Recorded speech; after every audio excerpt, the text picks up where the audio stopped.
आप ढेर टेंशन ले लेते दिमाग पर हैं। दिमाग जिंदगी में चढ़ाव उतराव होत रहेला, एकरा से बढ़न बढ़न बियावेला जाला आवेला जाला।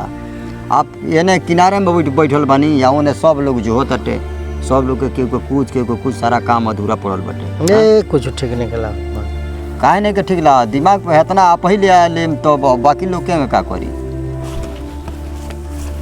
नमस्कार प्रधान जी। नमस्कार। नमस्कार प्रधान जी।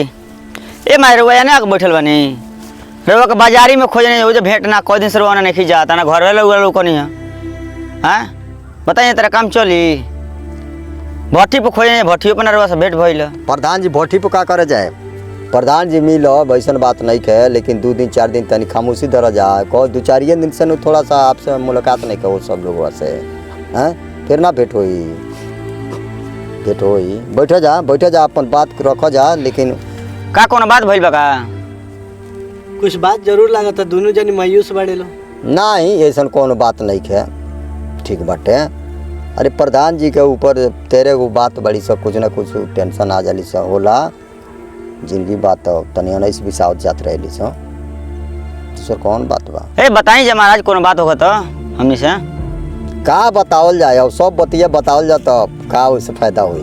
हे महाराज प्रधान ये तरह बाघ तरह दिहाड़ी ले जिन 20 लोग सर नीचे धक दाब दिले हमने के रिश्तेदार में यहाँ के पंचायती करे गइल बनी वो जैसा 20 हो के बनी दहाड़े के तो दौड़बे कर ली सबे जानता है प्रधान जी बहुत दिग्गज आदमी बानी बड़ी दहाड़ी ले, लेकिन घरेलू समस्या कुछ ऐसा होली सा कि बाघों के दहाड़त हुई तो उन्हों के दबा दी। हाँ ये सब बात बड़ी सा घरेलू बात बा। हाँ तब वही से मायूस बानी ऐसा बात नहीं है। सब आदमी से मिलब सबके काम होई काम में रुकी ना ही केहू के 2 दिन 4 दिन इंतजार माने करे के पड़ी।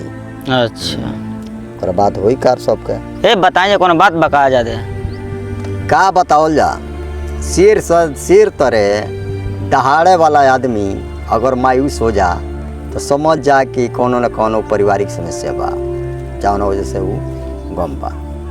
ये चीज़ मान के चलो ना प्रधान जी के प्रधानो जी इंसान है नहीं इहों को लगे बीवी बच्चा बा परिवार बा जकरा घरे ये सब चीज़ बा ओके कबो न कबो समस्या से वंचित नहीं हो सकेला ओकर जरूर समस्या अपना कस्टोरी में करी कोई उहे बात समस्या फंसा दिल बा प्रधान जी के दूसर कौन बात बा घरेलू समस्या लेके यहाँ के बड़ा मायूस बानी। ठीक बा चलो जा अब 2-4 दिन तनी खामोशी रखा जा जब प्रधान जी के समस्या हल हो जाला 2 दिन 1 दिन में तोरो लोग के समस्या हल हो जाए ऐसा बात नहीं है जौन चाहत रह जा फिर खुशी मिली तो हम लोग के है ना। ठीक बा ठीक बा चलते हैं। ठीक बा।